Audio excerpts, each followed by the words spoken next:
Hey guys, tonight we're taking a one-way trip into a golden coffin of royal expectations, political danger, and slightly disappointing luxury.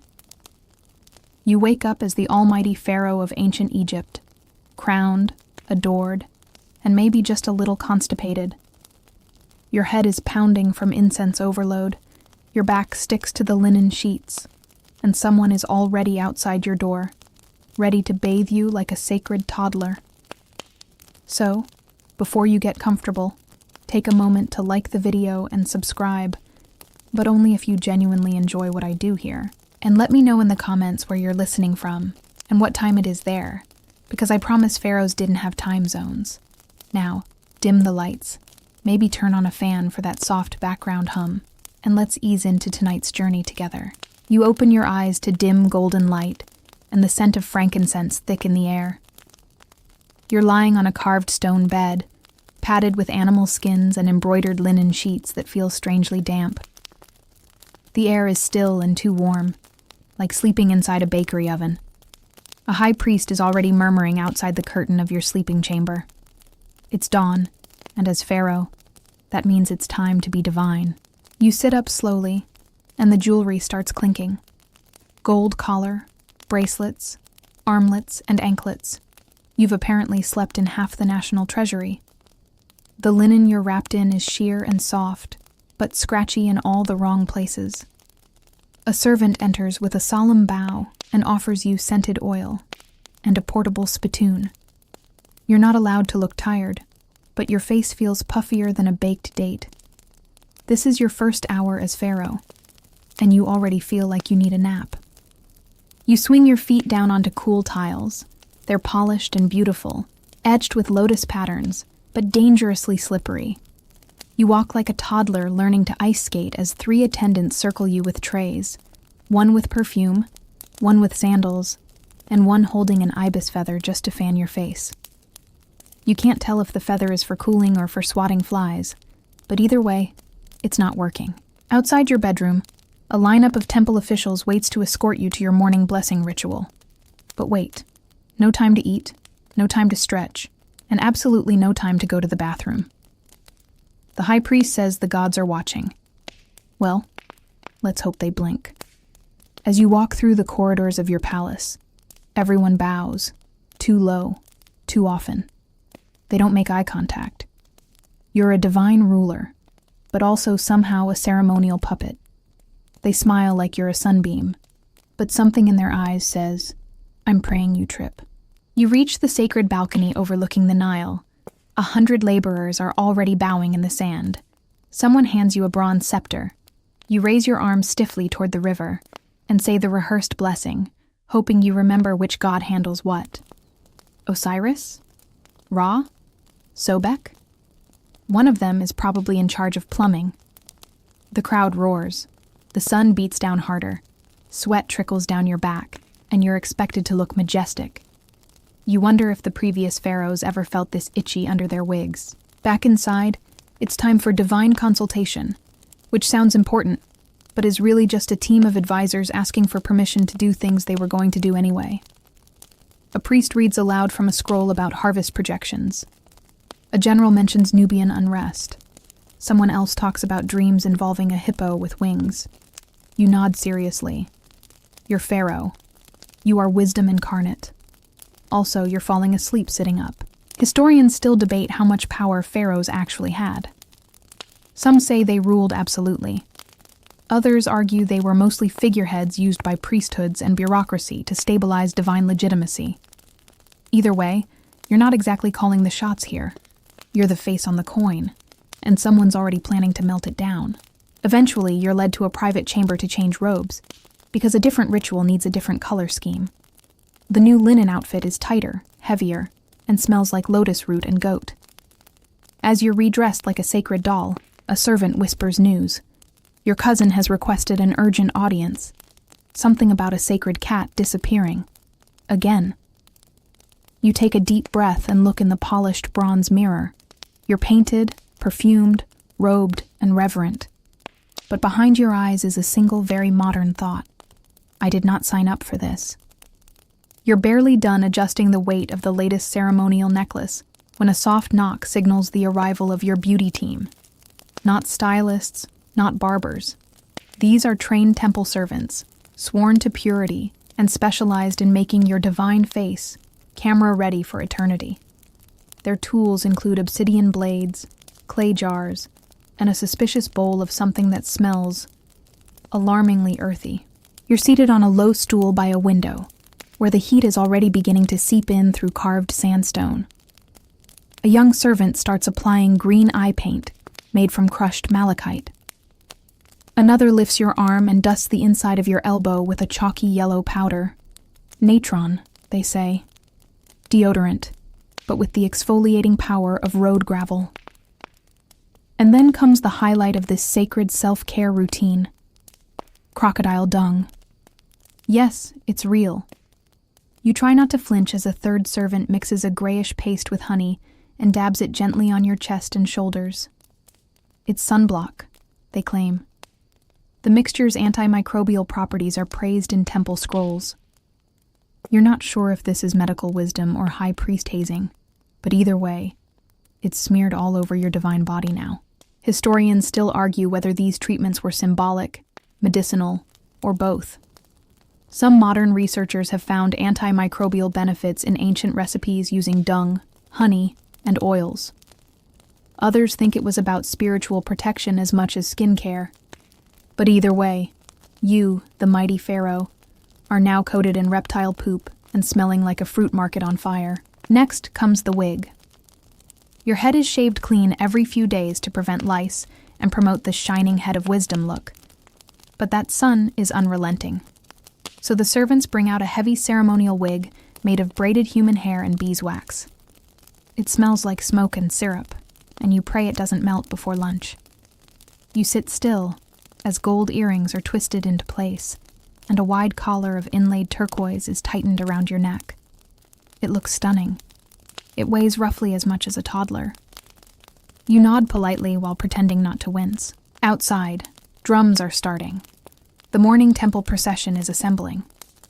You're expected to appear on the steps of the palace, radiant, godlike, and, most importantly, ready for public viewing. You inhale deeply through your nostrils, now slick with almond oil. The crocodile sunscreen itches. The wig is slipping to one side, and you can already feel a sun rash forming behind your knees. But none of that matters.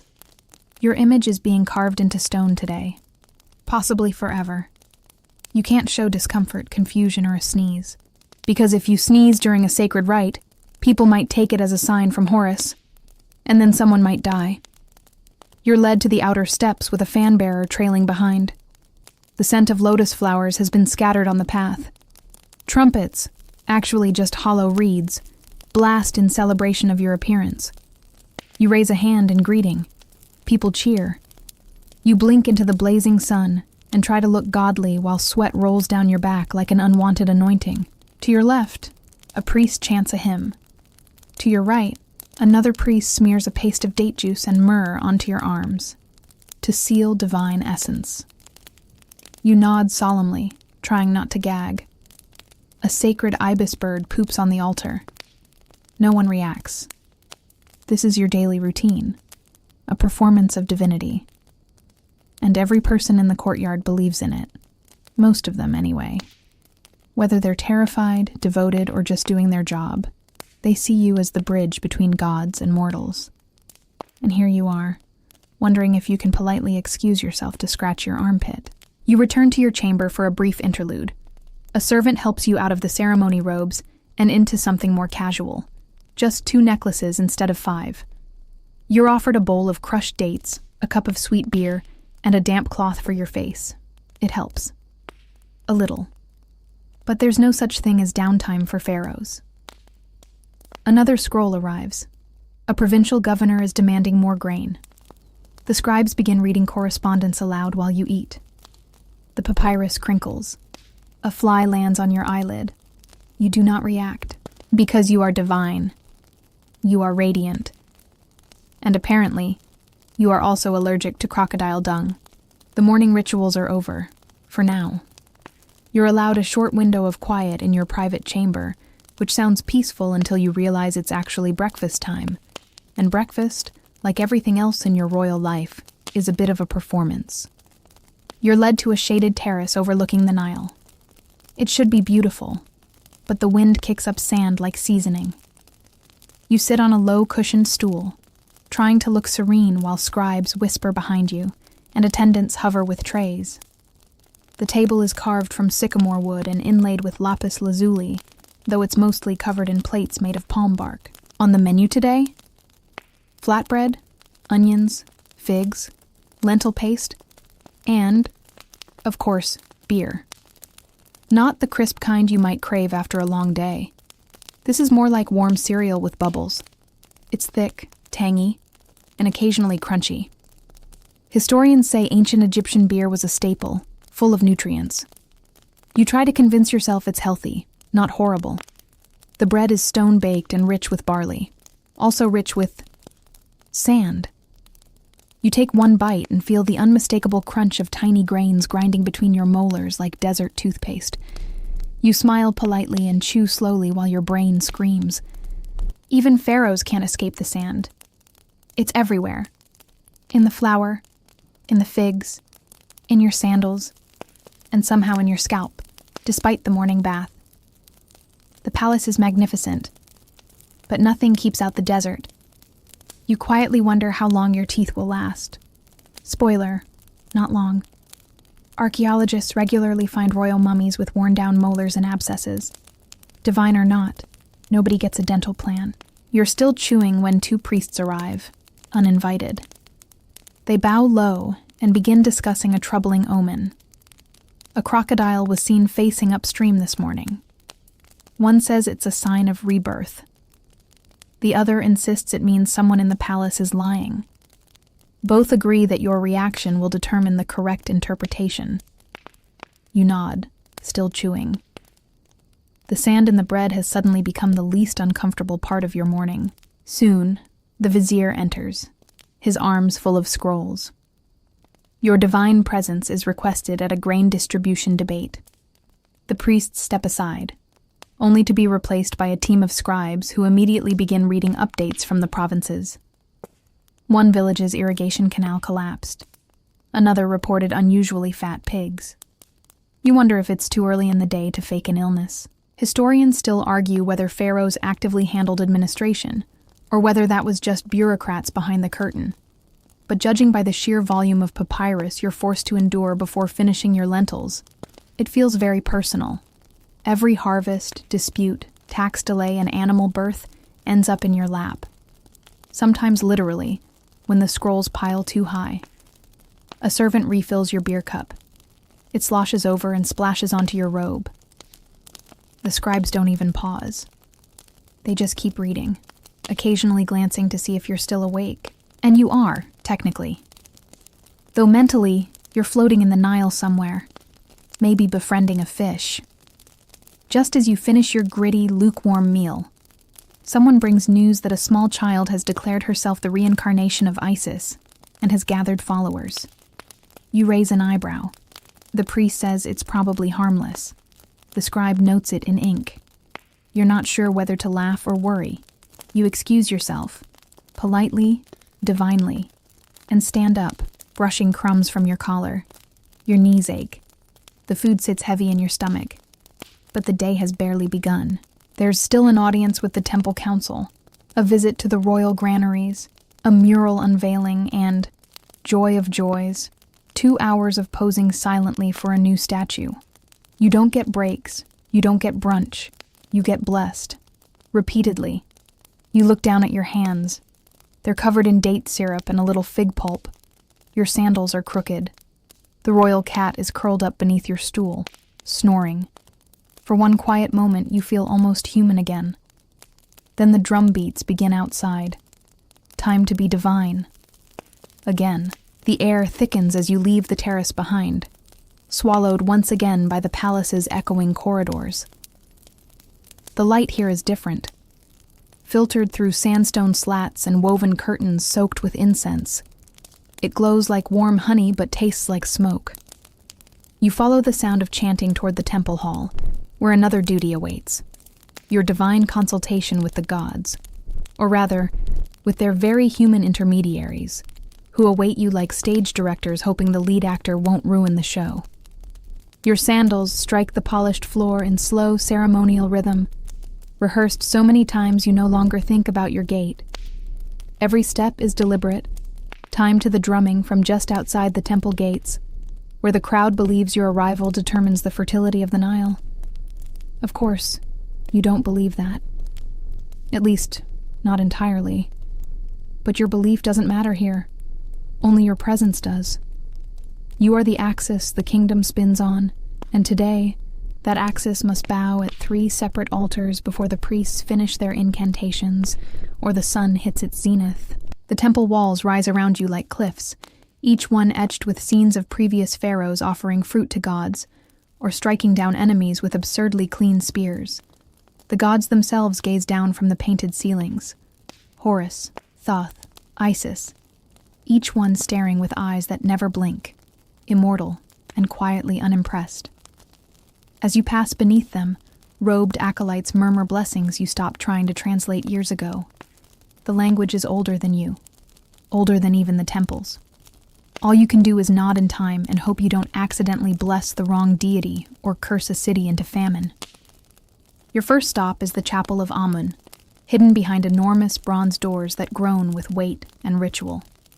Inside, the room is silent, except for the faint rattle of bead curtains swaying with unseen wind. Statues line the walls, golden, unmoving, and heavily perfumed. The high priest approaches with a bowl of burning myrrh and invites you to breathe deeply, which you do, though it fills your lungs with heat instead of peace.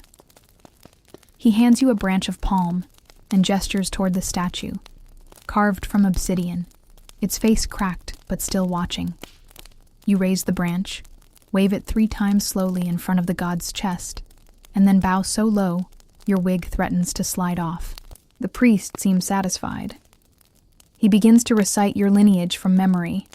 Ra's light, Nut's blood, Horus's breath. And you stand perfectly still while being mythologized into something not entirely human. They believe you are divine. You, who tripped on your own robe this morning. Who forgot which hand the scepter goes in. Who hasn't slept a full night since your coronation. They believe because they need to. You allow it because you must.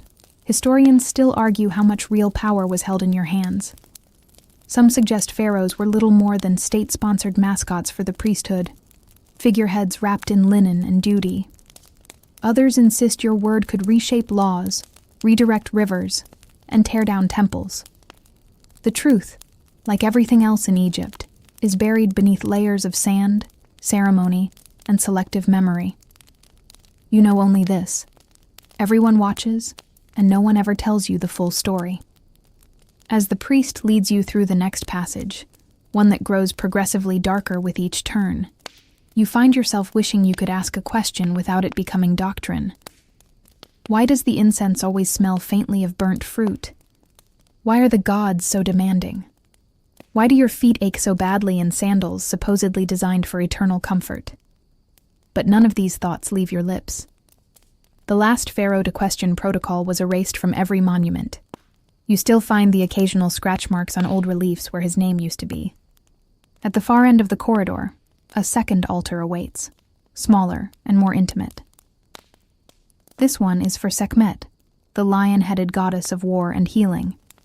An odd combination, but you've learned not to question divine career paths. Here, you are asked to place your hands on a basalt slab warmed by the sun, close your eyes, and speak silently to her. What do you say to a goddess who can both cure your headaches and decimate your enemies? You offer a polite thought about national stability and hope she doesn't send scorpions into your bathtub again. When your hands lift from the stone, they're slick with resin. You don't ask what it is. One priest wipes them gently with a cloth, another dusts your shoulders with powdered rose petals, and a third offers you a sip of water infused with blue lotus. You drink it carefully, hoping the mild sedative will dull the dullness. It does not.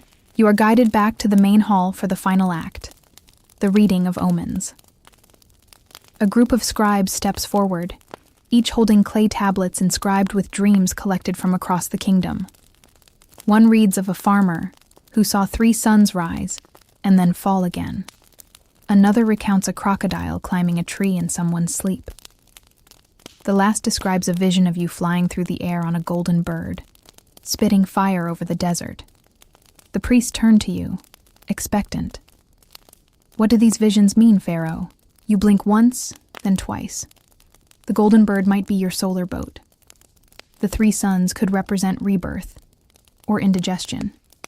You choose to nod very slowly, eyes half-lidded, as if communing with realms beyond.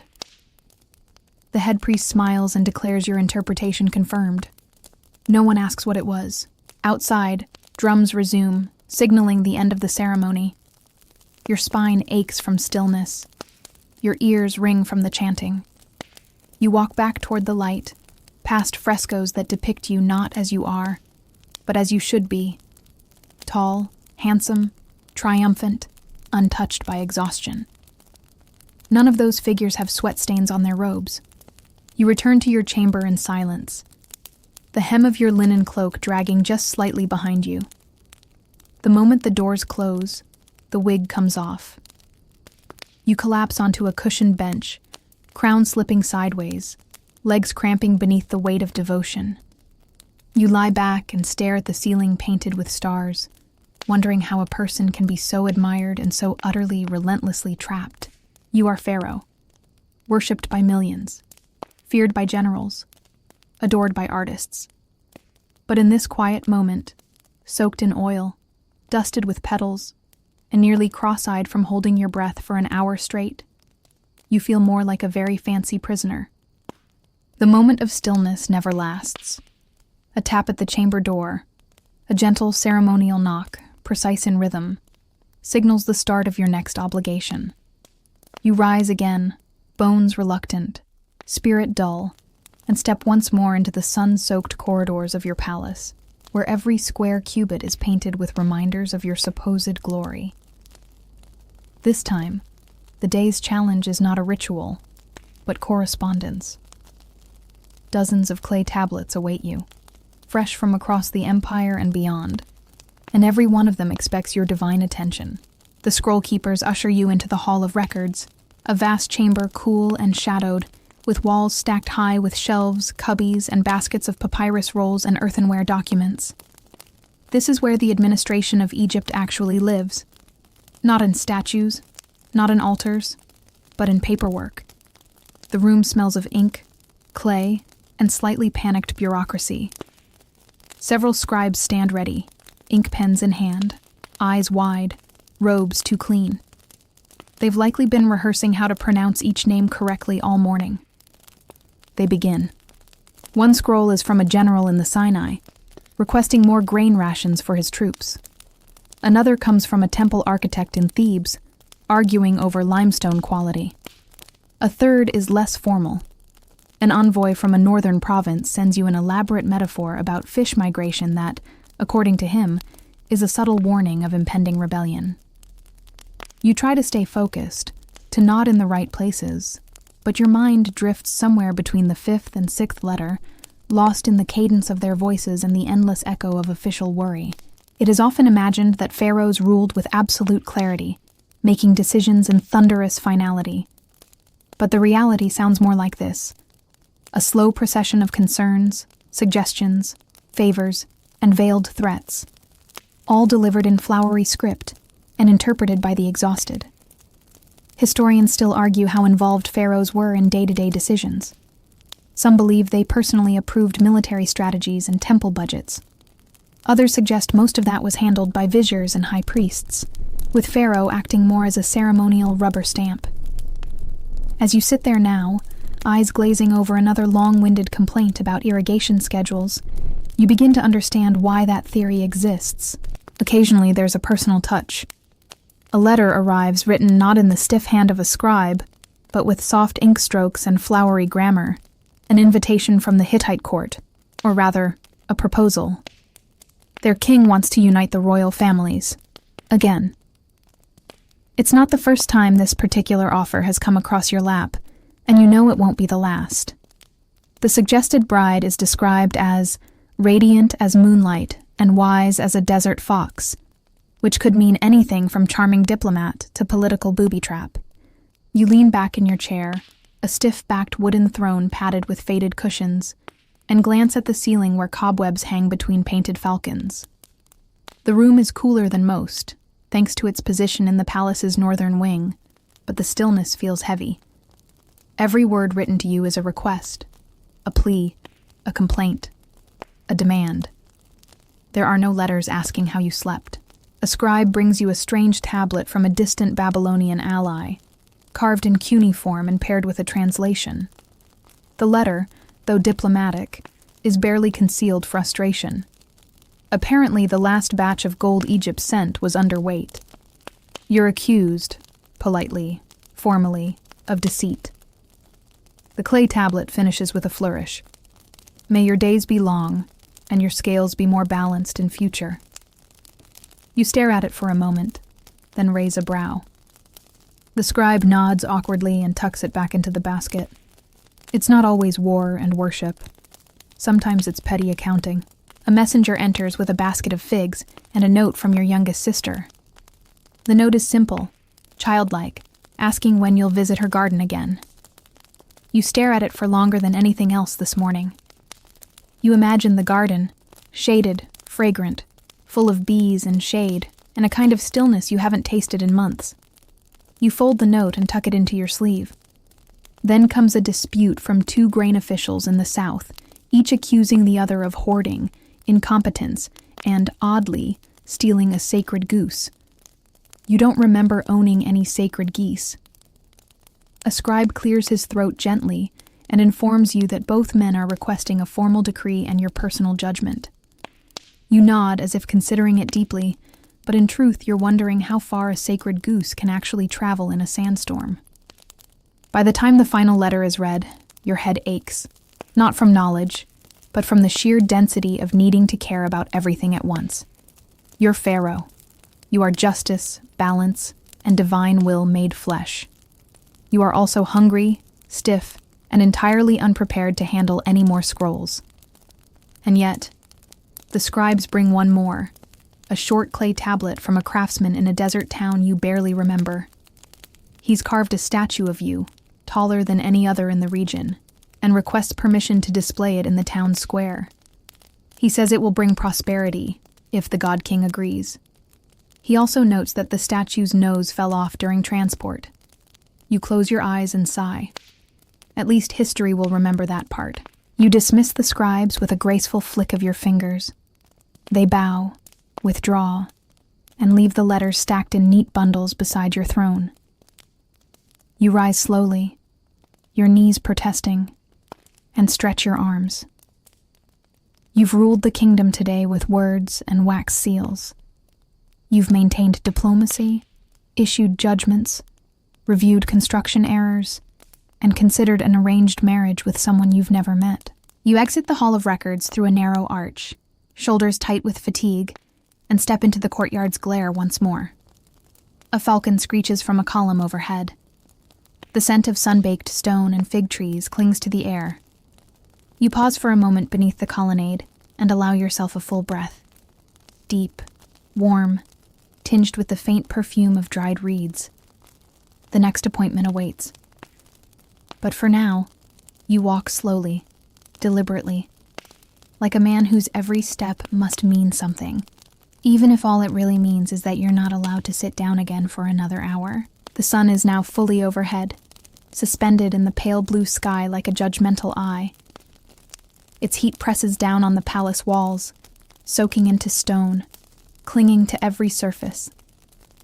As you move toward the Hall of Commemoration, your skin prickles beneath your linen robes, and your gold jewelry begins to feel like punishment instead of privilege. Today, you're scheduled to sit, or more accurately, stand, for a formal portrait. Not one on papyrus or a painted tile, but something far more permanent. A wall carving that will outlive you by millennia, assuming no one chisels your face off in a dynastic disagreement. The hallway leading to the hall is lined with unfinished reliefs, figures in profile, arms extended in eternal conquest, all stylized, symmetrical, immortal. You pass by your own past selves, etched into the plaster mid-victory, mid-procession, mid-battle. In none of them do you look tired. In none of them are you blinking sand out of your eyes or adjusting your belt for the 5th time because it's digging into your ribs. These portraits are aspirational, idealized, composed not for truth, but for eternity. You enter the chamber slowly, careful not to wrinkle your robe or disturb the symmetry of your collar. Already the artist is waiting, crouched beside a freshly plastered wall, tools laid out beside him like surgical instruments. His assistants scurry about with palettes of pigment, measuring cords, brushes of every thickness, and what looks suspiciously like a stencil of your face. They welcome you with a bow, but waste no time. One holds up a piece of parchment displaying the approved pose. Left foot forward, spear in hand, smiting pose, eternal glare. It's the same as always. You wonder if anyone's ever tried to smile in one of these. You suspect not. The artist begins with your face, asking you to hold an expression that communicates strength, wisdom, and just enough divinity to impress both gods and the illiterate. You lift your chin, narrow your eyes slightly, and let your mouth rest in a neutral line. Inside, you're thinking about whether there's any shade left in the northern garden. As the outline is transferred to the wall, you remain still. Absolutely still. The work is delicate. One twitch and you'll end up with an oddly shaped ear for the next 3,000 years. Your knees start to ache. Sweat beads beneath your wig. A bug lands on your arm, and you try to will it off with sheer mental force, too afraid to move. This is the cost of legacy. To be remembered in stone, you must first become stone. The artist pauses occasionally to check angles and proportions. One of his assistants whispers that your nose is slightly more aquiline today, and asks if that should be reflected in the carving. You resist the urge to say, "Just make me look taller," and instead respond with a subtle nod. The assistant beams like he's just received wisdom from Ra himself. Historians often remark on how Egyptian royal art is rigid and unchanging, but they rarely mention how much work it takes to appear that effortless. These aren't spontaneous likenesses. They're curated, designed to communicate divine order. Even a slight shift in your posture could be read as an omen, a symbol, a metaphor for state power. One elbow too high, and someone might interpret it as military aggression. Too low, and they'll call you weak.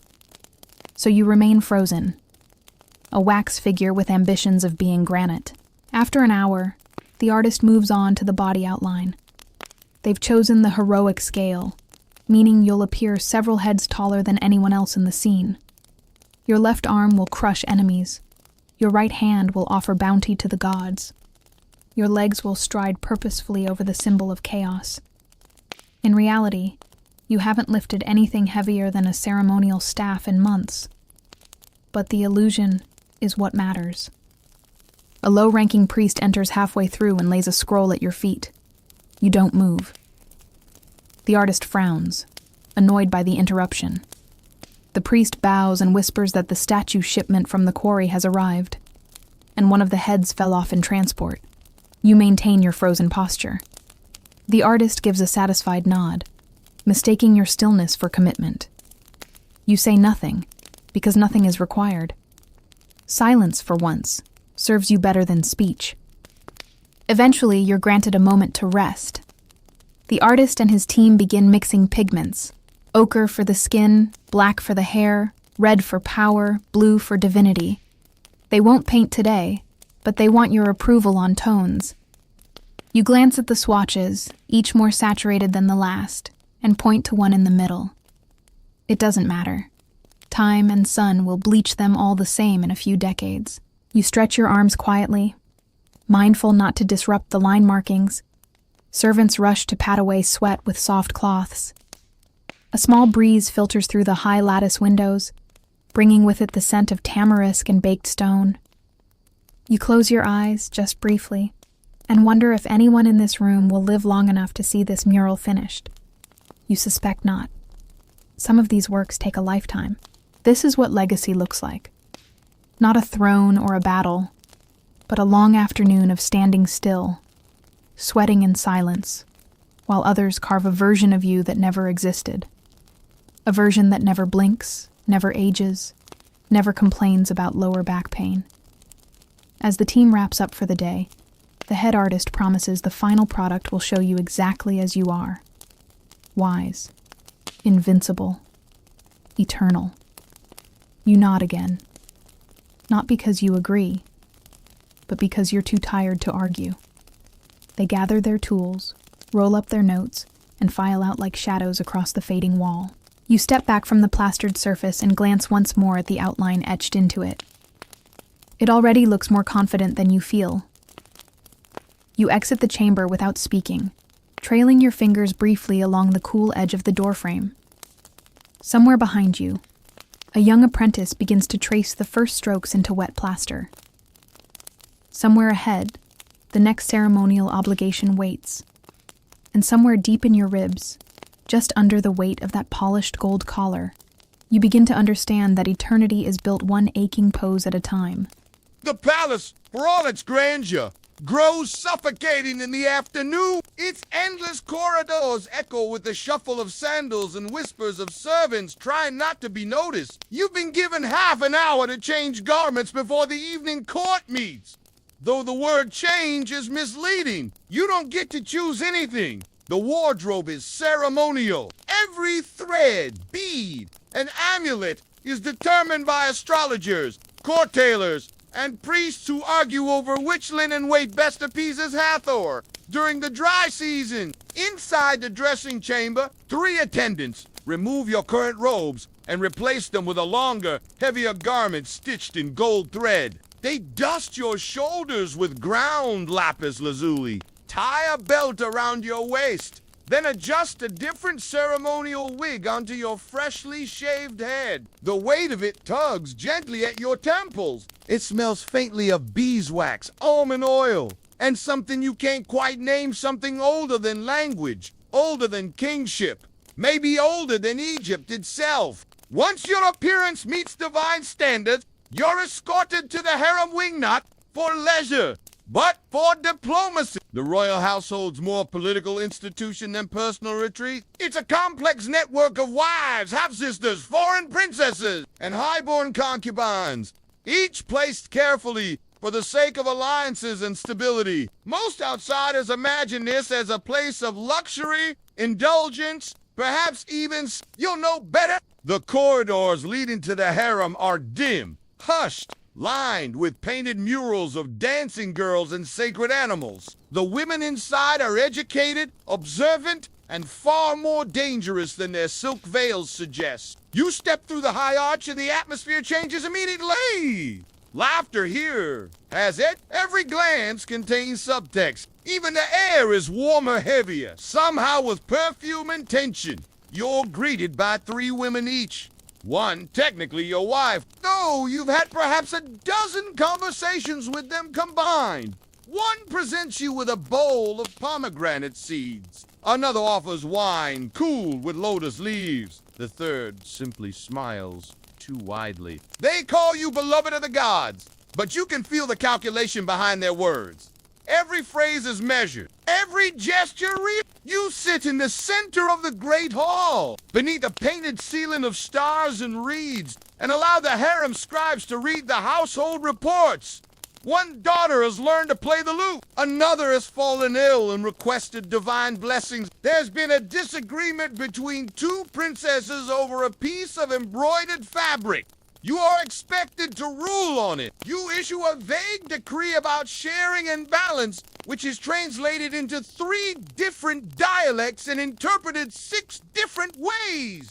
Historians debate the role of women in Pharaoh's inner court. Some records suggest real influence letters from royal wives advising on military alliances or temple dedications. Others imply they were little more than ornamental chess pieces. From where you sit, the truth feels closer to the former. These women are not passive figures. They listen, they remember, and they know that a well-timed whisper can ripple farther than an army. A young girl, barely more than 10 inches, carrying a scroll, she bows hands to one of your attendants and exits without speaking. The scroll is written in soft, graceful ink, a message from your eldest consort. She requests a private audience. The note is courteous, respectful, but underneath lies something sharper.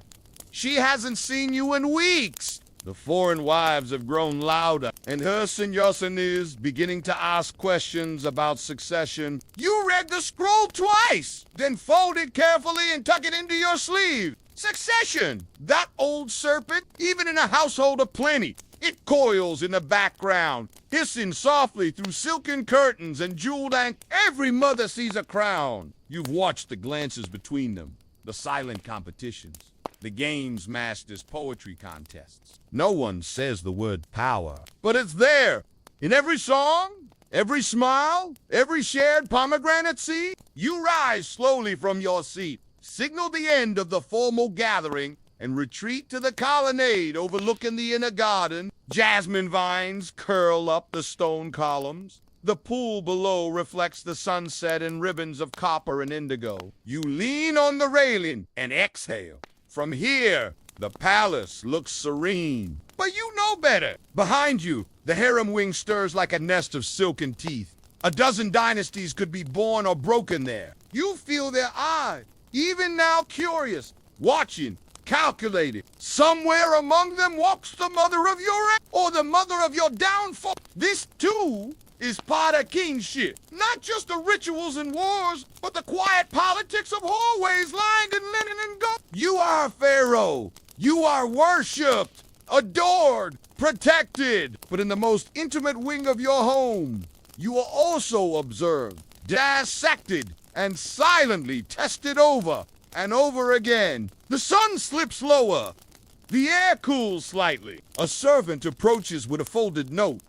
Another poem from one of your younger wives. It's beautifully written, emotionally distant, and mentions dreams of a falcon rising toward the stars. You'll pretend to read it again, then hand it back on. You're tired, not just in the bones, but in the mind. There are too many stories here, too many names, and all of them somehow expect a future. The sun dips toward the horizon, but your duties are far from finished. Just as your limbs begin to relax and the golden light casts a soft warmth over the courtyard, a procession of priests appears at the far end of the hallway. They're led by the overseer of offerings, whose expression tells you that this next event is not optional. You straighten your back and silently accept the inevitable. It's time for the daily sacrifices. You are not surprised, but you are deeply The ritual has been performed so many times you could recite its movements in your sleep-in some days. It feels like you do. You are led through a narrow hallway thick with incense, past tapestries embroidered with lotus flowers and vultures. The inner sanctum of the Temple of Bastet is lit with a dozen oil lamps, flickering against walls painted with celestial diagrams and sacred hymns. At the center of the room stands a low stone altar, freshly scrubbed and glistening. 3 priests flank the altar. Each carries something different: a bowl of milk, a tray of herbs, and, of course, a selection of recently departed animals. Today, it's a goat to fish and one unfortunate ibis. Their bodies are arranged, carefully washed, oiled eyes closed as if asleep. The scent is overwhelming. Part smoke, part raw meat, part sanctified mildew. You've smelled worse, but not by much. One priest begins to chant, his voice low and rhythmic, as if trying to coax the gods into attendance through sheer persistence. Another priest guides you to the designated spot beside the altar, where you are to place your hands over the offering and utter the prescribed blessing. You do so, your fingers hovering just above the slick fur of the goat, and speak the words you have learned by heart syllables heavy with meaning, though you stopped truly listening to them long ago. The priests nod solemnly, pleased. The ritual has begun. Each item on the altar is presented to you in turn. A bundle of herbs is waved beneath your nose, papyrus juniper. Something unidentifiable and bitter. You are asked to inhale deeply. You do, and immediately regret it. The smoke burns slightly, and you cough once, discreetly,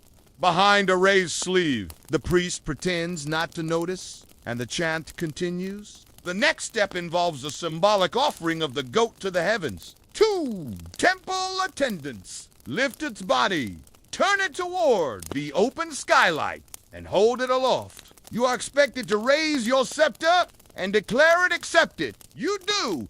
A second later, the goat is taken away to be buried or consumed. You're not sure. No one ever tells you where the offerings go. Maybe to the gods. Maybe to the kitchen. The fish are handled with similar reverence. You're fairly certain one of them is still twitching, but no one mentions it. You bless them both, and they too are removed. Then comes the ibis, whose feathers have been oiled and perfumed, as if preparing it for a formal dinner. You place your hand near its beak, speak the ancient words, and feel a strange chill despite the heat. The priest, watching you, blinks slowly, as though waiting for something. You blink back.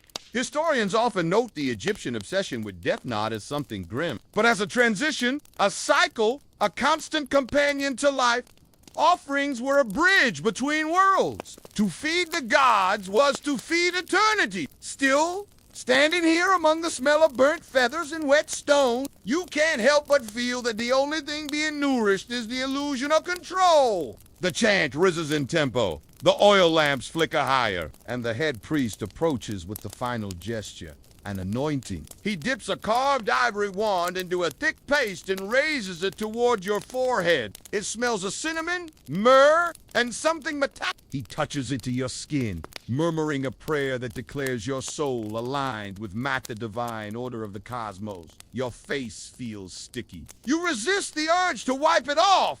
As the final drumbeat sounds, you are ushered toward a basin of rose water for ritual cleansing. You dip your fingers, let the coolness run over your knuckles, and exhale silently. The ceremony is over for today. The priests bow deeply, offering thanks. You nod in return, regal and reserved, even as your stomach tightens from the mingled scents of blood and perfume. You step back into the hallway, blinking at the sudden return of natural light. A servant appears at your side with a damp cloth and a goblet of date wine. You accept both with a quiet nod. As the wine hits your tongue sweet thick, almost syrupule, let the flavor ground you.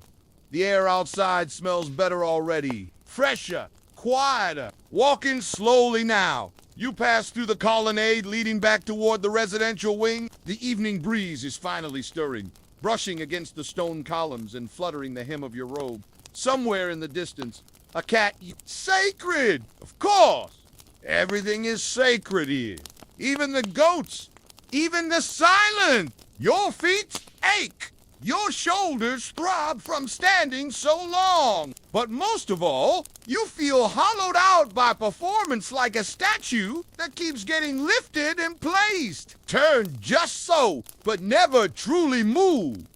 You have honored the gods. You have blessed the sacrifices. You have stood beside the altar and done everything asked of you. And now, you walk back into the palace like a man who never left it. In the courtyard, the sky is turning bronze. Lanterns are being lit. A flute sounds softly from a balcony. You pause beneath a fig tree, stretch your spine without anyone watching, and close your eyes. For a moment, it's just you. Not Pharaoh, not God. Just a man tired, sticky with oil, and still carrying the smell of roasted herbs on his skin. And somewhere, even now, another goat is probably being readied. Tomorrow waits. By the time the sun begins to fall behind the palace walls, casting long ochre shadows across the stone, a servant appears with a polite but urgent message. The architects await your inspection. You know what this means.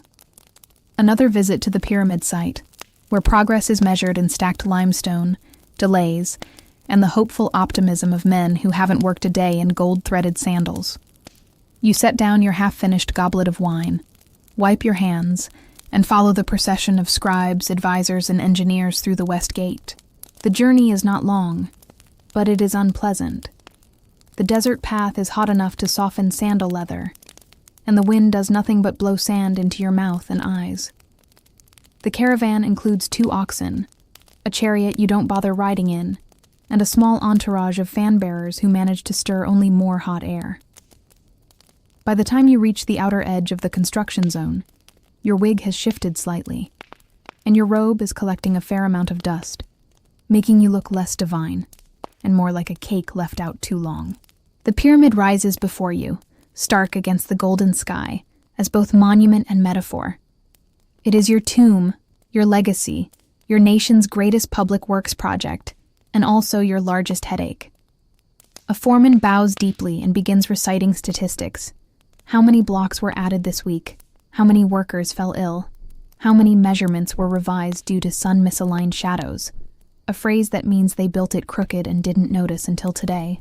You nod slowly, not because you understand everything, but because you've learned that nodding encourages people to solve their own problems. The architect approaches next, holding a small model made of clay and ivory, displaying a miniature version of your pyramid as it is intended to look. Perfect angles, symmetrical lines, capped with a golden tip that reflects the glory of Ra himself. You tilt your head and say something non-committal about spiritual balance. This, apparently, is the right thing to say, because the architect lights up with enthusiasm and promises to channel the wisdom of Thoth in tomorrow's design revision. The site itself is loud and chaotic. Dozens of men shout instructions over the grunts of laborers pulling sledges across oiled stone ramps. Dust rises in thick clouds. The sound of hammers echoes off the cliff walls. Nearby, a cart overturns, spilling limestone chunks into the sand. One of the blocks cracks cleanly in half. You watch the workers scramble to recover, dragging the pieces away with visible urgency. Historians still marvel at the engineering marvels of pyramid construction. The use of inclined planes, lever systems, complex coordination. What they often gloss over is the sheer mess of it all. These weren't sterile blueprints executed with robotic precision. These were human efforts, reliant on sun, sweat, superstition, and very persuasive foremen. You're led closer to the base, where a newly carved stone bears your cartouche, already chiseled in with care. The foreman explains that this block will rest above the burial chamber, ensuring your name echoes through eternity. You nod again, then step back, trying not to visibly grimace as someone nearby drops a mallet on their own foot. The man barely stifles a yell. He bows quickly, as if apologizing to you personally for his pain.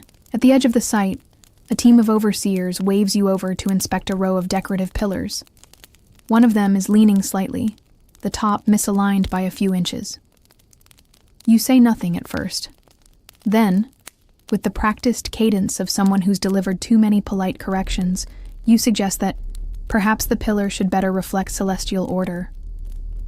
The overseers nod fervently, pretending they'd already planned to fix it. A moment later, a young boy arrives with a water skin and offers it to you, arms trembling. He's barefoot, coated in dust, and looks up at you as if expecting a lightning bolt or a blessing. You accept the water and take a small sip. It's warm, metallic, and not entirely clean, but you drink it anyway. The boy beams. You hand it back, and he bows so low his nose touches the sand. The sun continues to drop, and shadows begin to lengthen across the base of the pyramid. Workers start winding down, tools clanking into baskets, ropes being coiled, sledges parked under linen tents. You remain a few steps above them all, watching this giant machine of men and stone grind to a halt. You wonder briefly what it will look like when it's finished, if it's ever finished. You wonder if your burial chamber will truly remain sealed for eternity, or if one day someone will open it and wonder why a god needs so many canopic jars. You turn away before those thoughts sink deeper. The return to the palace is quieter. The wind has calmed, the air cooler, the sky bruised with fading color. Your robes are heavier with sand and sweat. Your steps are slower now, not just from fatigue, but from the weight of seeing your own legacy built in real time. Imperfect, uneven, fragile despite the stone. As you enter through the back gate, a steward informs you that the evening banquet is still being prepared. You're offered the option of resting briefly. You nod, grateful, and retreat to the chamber with the high windows and the cedar wood couch that never quite feels comfortable. You lie down, looking at the ceiling painted with birds and stars. The gold leaf has begun to flake in one corner. No one else has noticed, but you have. Everything fades eventually. You close your eyes for a moment, imagining the pyramid as it might be 100 years from now, standing tall against the wind, flawless in the minds of those who never saw it being built. Evening has arrived in full, but instead of rest, you're met with ceremony, again. The chamberlain informs you with a practiced smile that tonight is one of cordial engagement, which is code for foreign diplomacy. That means gifts. That means greetings in multiple languages you barely understand. That means sitting for hours while other people try to out-impress each other with gold, fabrics, animals, and compliments so lavish they almost feel threatening.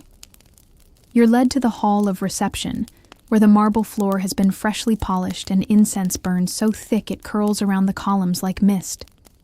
The ceiling looms high above, painted with concentric circles of lotus blossoms and falcons, as if the gods themselves are watching this delicate ballet of politics and performance. You take your seat on the elevated throne, not because it's comfortable, it's not, but because it's the only seat that makes you appear taller than the tallest guest. One by one, envoys approach.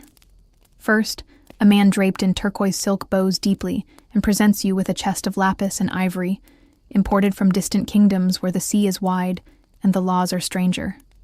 He smiles, says little, and steps aside. You return the gesture with a subtle nod, just enough to acknowledge the gift, not enough to suggest gratitude. A pharaoh never appears surprised or impressed. You are not here to be pleased. You are here to be pleased upon. Next comes a diplomat from Nubia. He brings spears, gold jewelry, and 2 live peacocks in a painted cage. One of them screeches the moment it's unveiled, and you flinch just slightly, enough to amuse the watching scribes, but not enough for anyone to speak of it directly. The diplomat makes a short speech in his native tongue, translated haltingly by a court interpreter who mumbles through every noun. You pretend to understand, smile with careful calculation, and bless the gifts with a gesture that could mean either thank you or may your border taxes double. Then, a group of musicians enters to perform in your honor. They play reed flutes, hand drums, and something resembling a lyre, but with fewer strings and more enthusiasm than talent. You listen politely as a woman sings about your wisdom, your beauty, your ability to calm storms and end famines, somehow at the same time. The lyrics are flattering, if a bit redundant.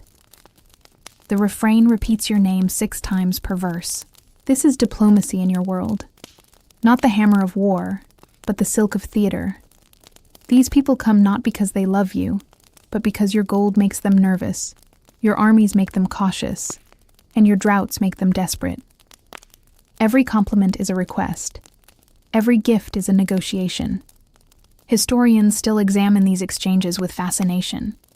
Records show detailed accounts of diplomatic marriages, inter-kingdom treaties, and cargo manifests filled with gold, linen, cattle, and perfumes.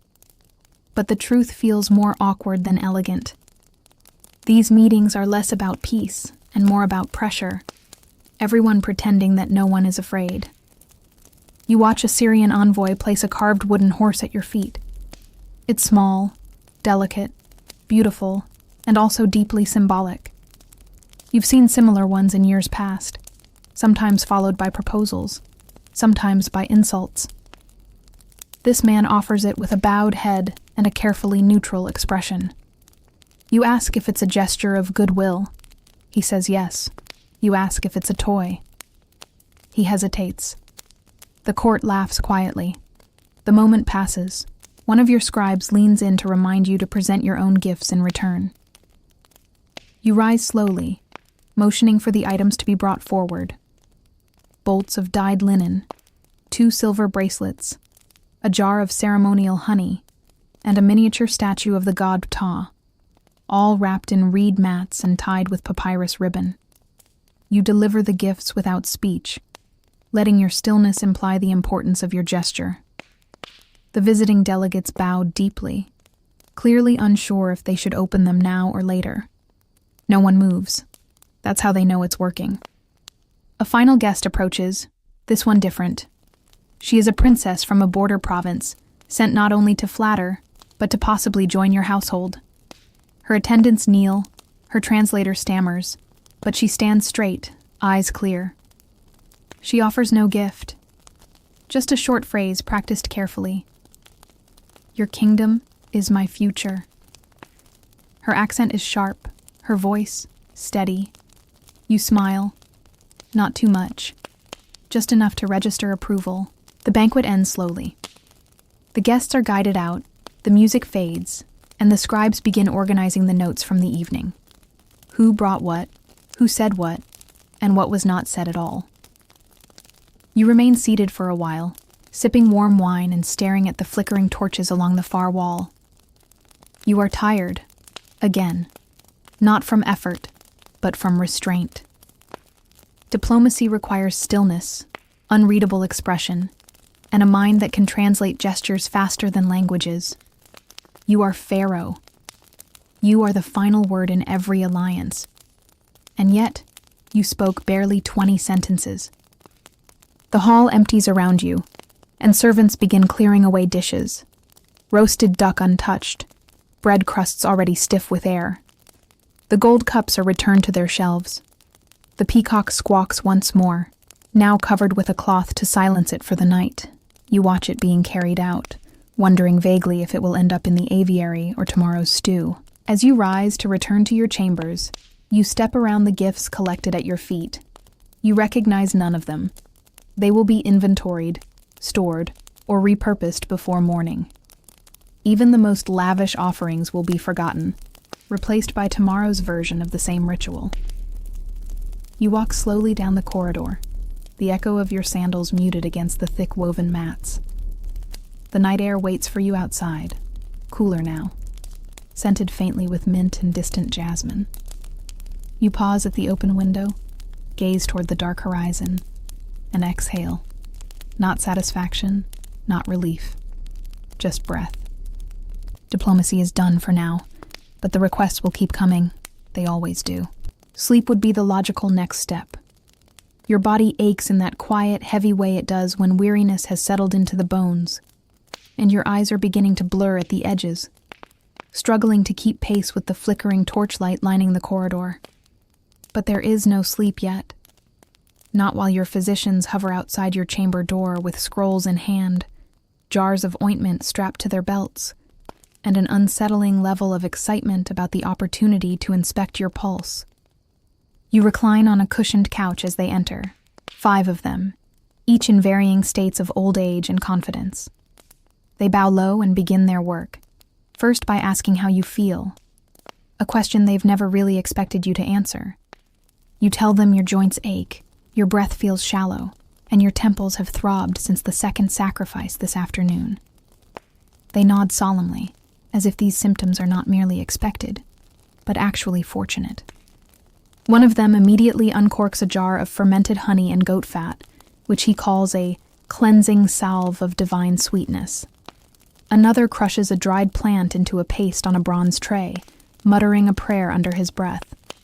The third offers you a clay bowl filled with something between porridge and sand, which he insists will soothe the imbalance in your inner fire.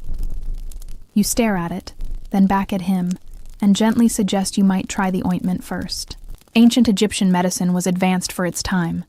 Many herbs and procedures recorded in papyri, centuries before other cultures.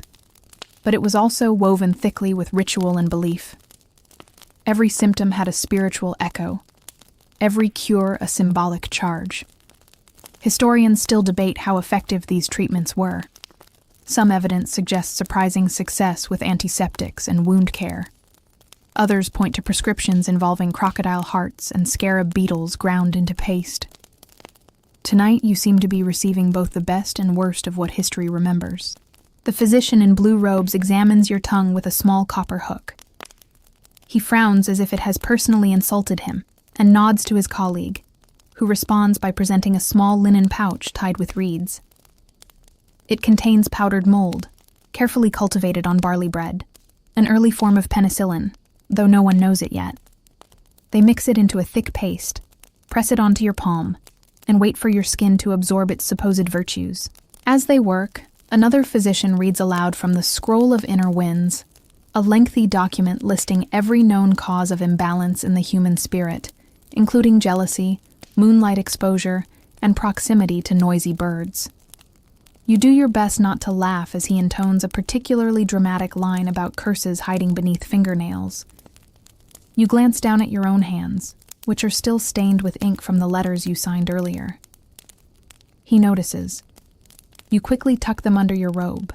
The last physician approaches with a final offering, a small bronze pendant inscribed with symbols meant to protect you from the whispers of the West, which, you're told, are known to visit pharaohs in their dreams and steal their breath.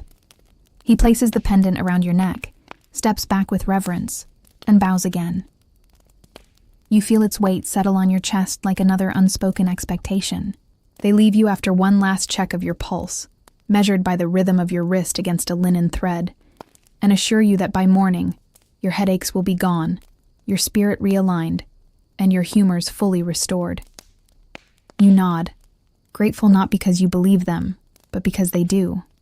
Their faith is part of the treatment. You rise slowly and walk barefoot across the room to the open window.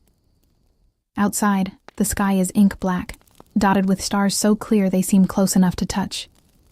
The Nile glistens in the distance, quiet for once. Somewhere beyond the walls, a jackal cries out, low, mournful, ancient. You watch the horizon for a while, breathing in the cooler air, your body still tingling from the various ointments and oils now slowly soaking through your skin. In the corner of the chamber, a servant is preparing your bed, brushing the linen, lighting a final oil lamp, placing a small tray of herbs on the headrest to ward off nightmares. You watch her work and wonder whether she believes in the charms she places there, whether any of them do, or whether, like you, they simply participate in the ritual because it keeps the fear from rising too high in the chest. Your bed is made of wood, carved with figures of lions and lotus blossoms, its legs shaped like animal hooves, its corners draped in symbols of protection. The mattress is stiff, the pillows are more ceremonial than supportive. And yet this is where you must lie, eyes closed, heartbeat still, while the gods of dreams decide which path to lead you down tonight. You lie back slowly, feeling the layers of the day begin to lift, just slightly, from your limbs. You're not truly relaxed, not entirely safe, but you are at least in a place where no one expects you to speak or bless or decide. For a few short hours, you will not be the face carved in stone or the voice behind 1,000 scrolls. You will simply be a body, breathing beneath linen sheets, suspended between wakefulness and memory. The flame in the oil lamp flickers once, then settles. The herbs release their scent. Mint, frankincense, something faintly bitter. You close your eyes and listen to the distant hum of the palace settling into night. The silence, when it finally comes, is imperfect but welcome. You are Pharaoh, the living god, the vessel of Maat, and tonight you have been treated for your headache with honey, mold, breath, and belief. Tomorrow, there will be more scrolls, more chants, more judgment. But for now, you sleep. The quiet of your chamber doesn't last long. Before your mind can fully retreat into the warmth of half-sleep, a pair of soft knocks arrives. Low, rhythmically spaced, respectful in tone, and unmistakably official. You already know what it means. Tonight, there will be music. Not just a simple ballad to soothe the soul, but an elaborate court performance organized in your honor. A celebration, they call it. a moment of leisure. Though nothing in your life ever truly feels leisurely, you rise slowly, your body heavier than it was an hour ago. The air has cooled slightly, though the fragrance of incense lingers in your skin and robe. Servants help you into a lighter garment this time, a flowing linen wrap adorned with lapis blue thread and small gold beads that clink faintly with every step. You're led through torchlit halls toward the open-air pavilion, where lanterns swing gently in the night breeze and polished stone reflects the moonlight like a still pond. Guests have already gathered, seated on cushions or low stools, fanning themselves with woven reeds and sipping watered wine. They hush as you arrive, shifting positions to see better, but no one rises. The presence of Pharaoh is not a surprise. It is a requirement.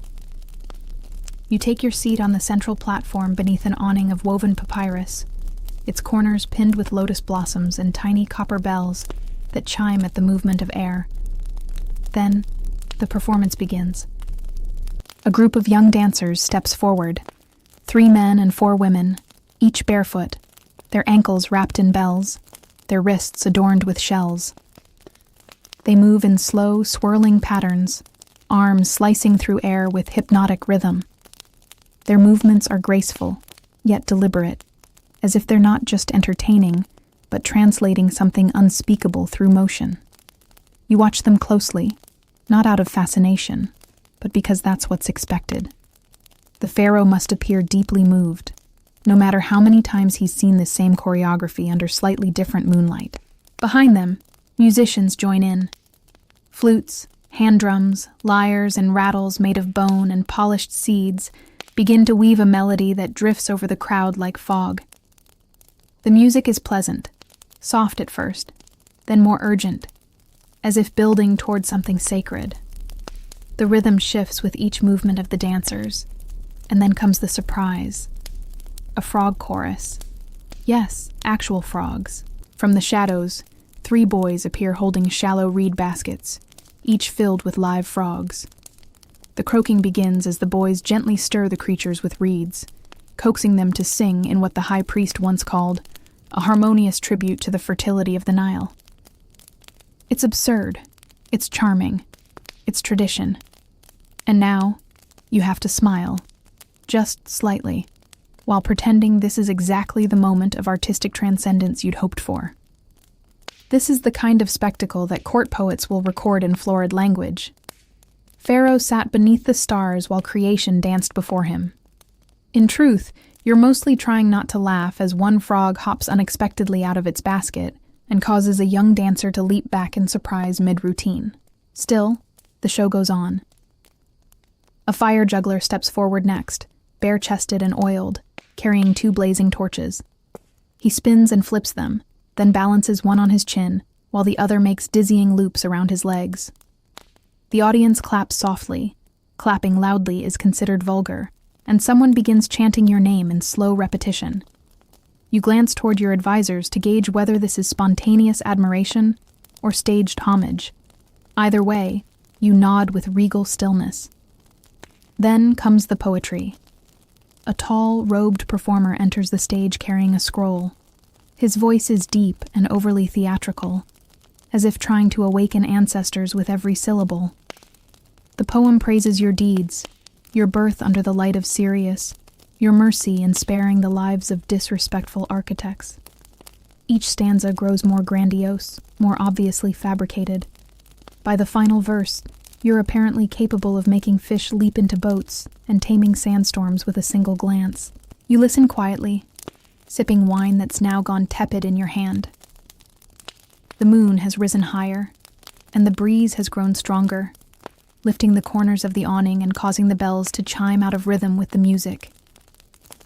You stare upward, allowing the artificial applause and the reverent silence between performances to wash over you. It is both soothing and deeply, deeply tiring. Historians often marvel at Egyptian ceremonies, their elegance, their symbolism, their devotion to balance. But few pause to consider the pharaoh's role as spectator-in-chief, trapped beneath the weight of expectation, bound to smile at songs written about his eyebrows, or pretend joy at the sight of frogs interpreting the river's emotional state. You shift slightly in your seat, your back beginning to stiffen. The dancers return for a final bow, joined by the musicians, the frog handlers, and the torch juggler, who now smells faintly of scorched linen. All eyes are on you. You rise slowly, raise a hand in blessing, and speak a short, gracious phrase about beauty and divine harmony. It doesn't matter what you say. Your voice, simply by existing in this moment, makes the whole event sacred. The crowd disperses quietly. Guests murmur praises, servants collect plates, the frogs are returned to their baskets. The lanterns flicker lower, one by one, and the final notes of the lyre drift off into the night like loose threads unraveling in the dark. You are led back to your private quarters beneath a sky full of stars. The celebration has ended, but your mind is still restless. The melodies cling to you, the rhythm still echoing behind your ribs. You pass a courtyard where a single flute continues to play, off in a far corner of the palace, too far to reprimand, too soft to ignore. The sound is haunting, and for a moment, you don't feel like Pharaoh at all. You feel like someone listening from a neighboring rooftop, someone forgotten, simply watching the light dance on water. You enter your chamber, lower yourself onto the bed, and remove the pendant from your neck. The performance is over.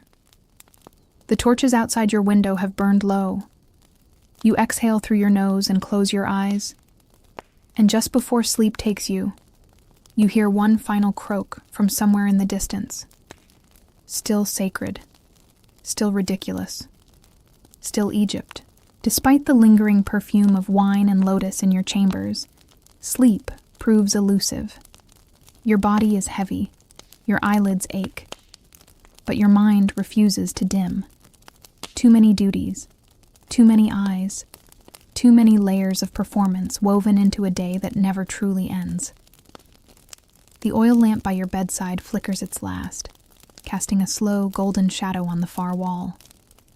You rise, instinctively, and step barefoot into the outer corridor, where the night air clings to your skin like a whisper. The palace is quieter now, but never silent.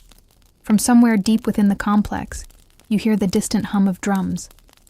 Not music this time, no performance, just the rhythmic beating of ceremonial percussion, slow and steady like a heartbeat echoing through stone. It's the sound of the night rites.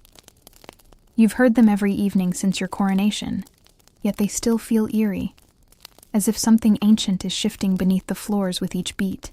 The guards nod as you pass, their spears upright, eyes lowered. You make your way toward the roof garden, a place rarely visited at this hour. From here, the whole of Thebes seems to spread out before you, a quiet sprawl of stone rooftops, flickering torchlight, and narrow alleys bathed in moonlight.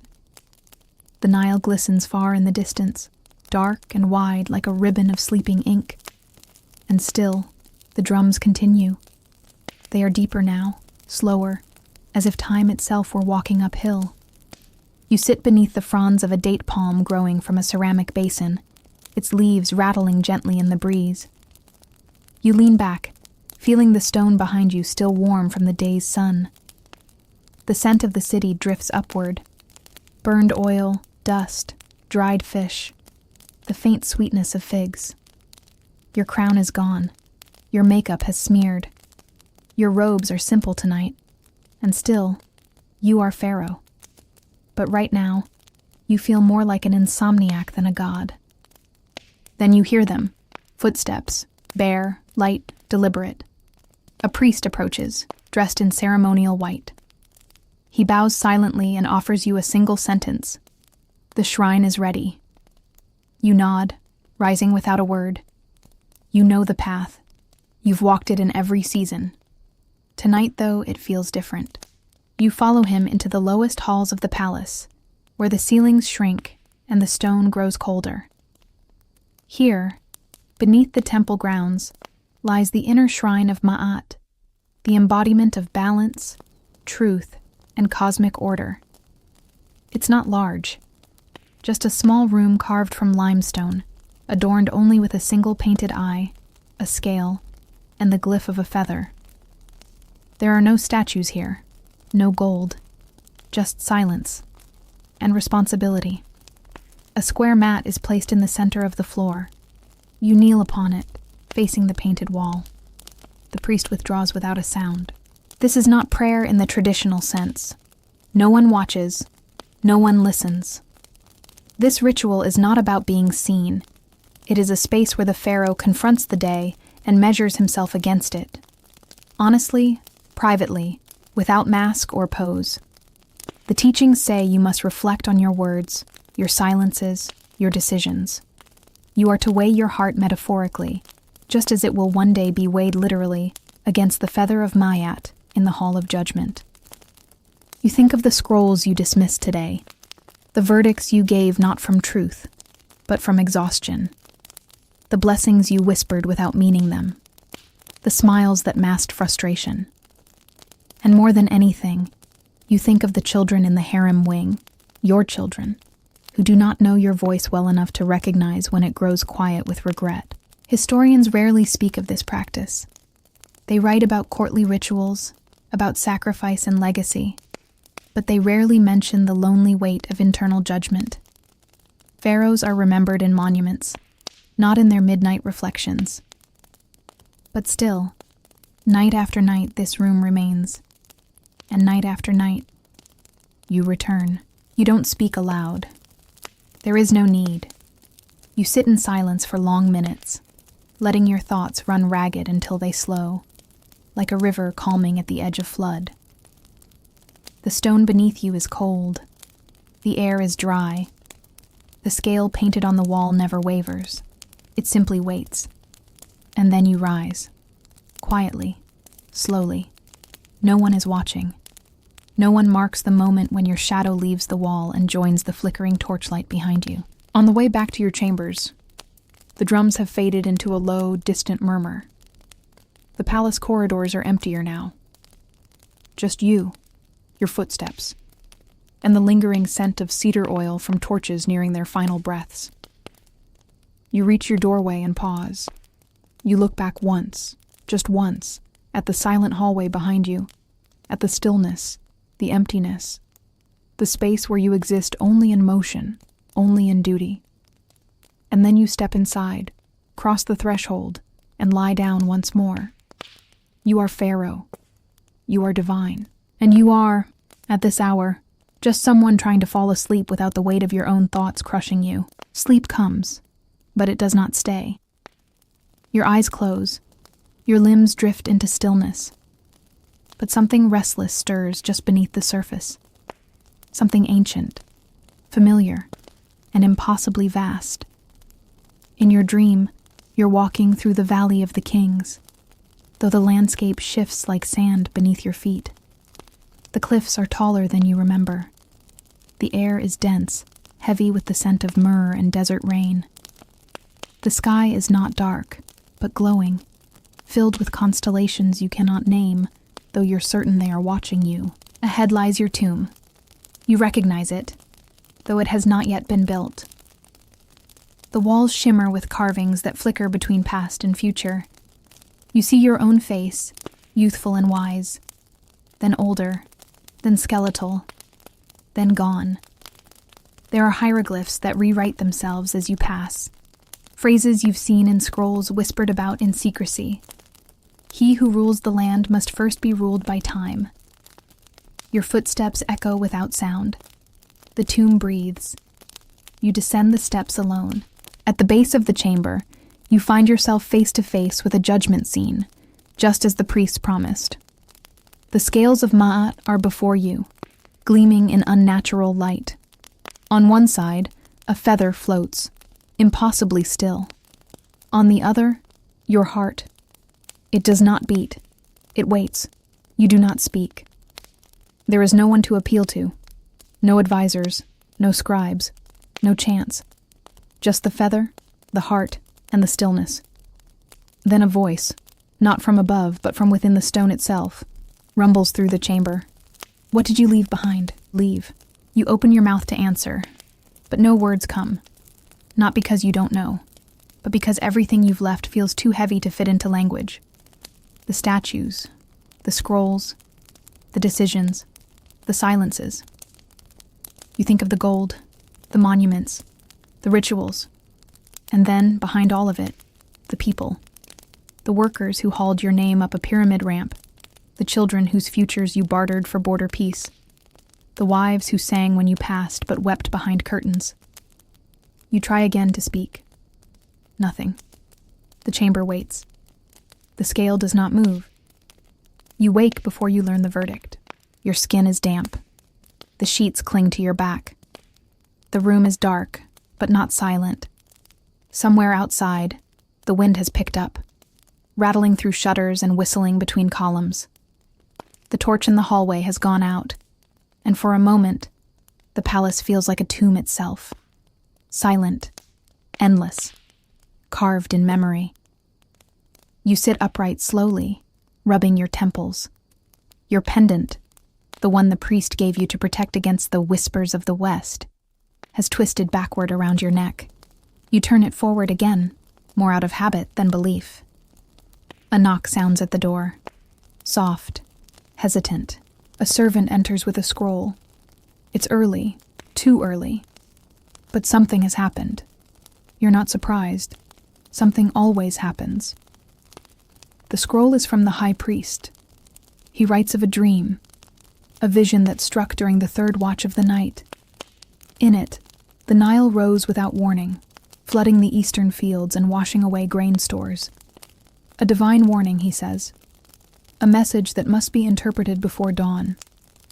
You nod, wave the servant away, and rise. There is no such thing as a restful night in your world. Even in sleep, you are Pharaoh. Even in dreams, you are summoned. You walk out into the corridor barefoot, the stone floor cool beneath your feet. The wind has shifted. It smells like dust and something sharper, like rain that hasn't fallen yet. Somewhere to the east, the horizon is beginning to fade from black into blue. The scroll is still in your hand. In your mind, the scale still waits. Historians speak of Egyptian beliefs in the afterlife as intricate, layered, built upon spells and preparation. They often marvel at the texts, the Book of the Dead, the liturgies, the funeral rites. But they rarely pause to consider what it must have felt like to live with that future looming over every breath. To know your eternity depends not only on what you did, but how it was remembered. To believe that even your silence might be measured on a divine scale. You return to your chamber and pour a little water from the clay jug on the table. It's warm, metallic, but refreshing. You sip slowly, staring at the blank space on the far wall, where your tomb painting will one day be copied from memory, long after your bones have dried. You wonder who will paint it, who will decide what your eyes looked like, whether you smiled, whether you were just. The scroll from the priest sits unopened on the table now. The dream clings to you, feather-light and immovable. You lie down once more, uncertain whether you're falling asleep or preparing to be judged all over again. The final hours before sunrise always carry a strange stillness, a kind of suspended breath that settles over the palace like a soft veil. Outside your chamber, the wind has calmed, the last of the oil lamps flicker low, and the world waits in that narrow, quiet space between night and morning. You lie awake, knowing the day will begin again soon, with all its rituals, judgments, scrolls, and silent performances. But for now, there is one last duty. One final obligation before the cycle resets. The burial architects have arrived. They come once each moon cycle, bearing diagrams and models, lists of material shipments and painted blueprints. Their job is to prepare your tomb, the most sacred structure of your reign. Not after your death, but during your life. That's the way it's always been. Pharaohs do not leave such matters to fate. You design your afterlife the way you rule the kingdom, meticulously, symbolically, and always with a slight fear that no one will remember to finish it if you don't supervise it yourself. You're led to the chamber of tomb design, a room deep within the western wing, carved with stars on the ceiling and flanked by jackal statues. The walls are lined with sketches and elevation plans, each one inked with care, though some bear smudges from previous debates. A long cedar table stretches down the center, and at the far end waits your lead architect, flanked by assistants who already look nervous. He bows and begins explaining the latest updates. The southern corridor has been extended to accommodate an additional chapel. The reliefs in the antechamber have been modified to reflect your recent military campaign, even if that campaign consisted mostly of negotiation. He gestures toward a model made of alabaster and clay, which shows your burial chamber in perfect miniature, complete with sarcophagus placement and ceremonial torch stands. You examine it all without speaking. The tomb is beautiful, yes, but the reality behind it is unsettling. You are a living man overseeing the house meant to hold your bones. Every wall, every carving, every incense niche is a reminder that your life, no matter how divine, ends here. They ask you about the night boat, the central mural meant to depict your journey through the underworld. You consider the options. Should you be shown standing proud, spear in hand, warding off chaos? Or seated in the solar bark, surrounded by gods? The priest overseeing funerary rites recommends a dynamic pose. The scribe suggests one that emphasizes humility. You choose neither. You ask for silence. The team steps back. You walk slowly around the model, taking it in from every angle. You imagine lying there, still and sealed beneath tons of stone, your name recited by priests who never knew your voice. You imagine the final torch being extinguished after the burial procession leaves, and the soundless centuries that follow. You imagine a stranger's hand brushing dust off your sarcophagus one day, reading your name with an accent history hasn't invented yet. Historians marvel at the grandeur of these tombs, the gilded coffins, the wall texts, the intricate spell work. They rarely dwell on the fact that every pharaoh spent his life rehearsing for his death. And not just death, but eternity. You don't fear it, exactly, but you resent its permanence. One of the artisans brings forward a sample panel. It depicts your heart being weighed by Anubis, your soul facing judgment. It's well crafted. The feather is crisp. Your image is stoic, unwavering. But it looks nothing like you. You ask them to redraw it. The team bows. They will begin again. When the meeting ends, you remain in the chamber for a while. The others leave quietly, one by one, their footsteps fading like waves receding into sand. You are alone with the model of your final home, surrounded by plans for a place you will never actually walk through, at least not alive. You rest your hand on the edge of the table and close your eyes. You picture the last door being sealed, the last torch fading, the first whisper of the gods echoing through the painted walls. You are Pharaoh. You will be buried beneath stars and stone. And even in death, you will be expected to listen. You leave the chamber in silence. Outside, the horizon has begun to lighten, just barely. A line of silver sits above the dunes. A single bird calls out from the palace gardens. Servants begin to stir. The sun is returning, and with it, the whole machine will lurch forward again. You take one last breath of cool air before stepping into the corridor, shoulders straight, face composed. The wig will return, the oils, the scrolls, the blessings. But for a few heartbeats, you were only yourself. And soon, you will be Pharaoh again. The palace grows quiet again, but not in the way it did before. Now, it is the hush that follows completion. The calm that settles after a story has run its course. The stone corridors lie still, the oil lamps flicker low, and the Nile in the distance reflects only the softest traces of coming light. You lie once more beneath embroidered linen, the scent of cedar clinging faintly to your skin, the warmth of the final dream still tucked behind your eyes. The day has passed in ritual, in judgment, in ceremony and silence. But now there is nothing left to bless, no scroll left unread, no offering to accept. There is only stillness, and in that stillness, you begin to dissolve. Not in fear, not in fatigue, but in peace. The weight of gold lifts from your neck. The crown fades. The expectations drift like dust, settling softly in the corners of the room. You are no longer Pharaoh. You are simply breath, simply quiet. A breeze slips through the open window, stirring the fabric above your bed. The air smells of fig leaves and the first promise of dawn.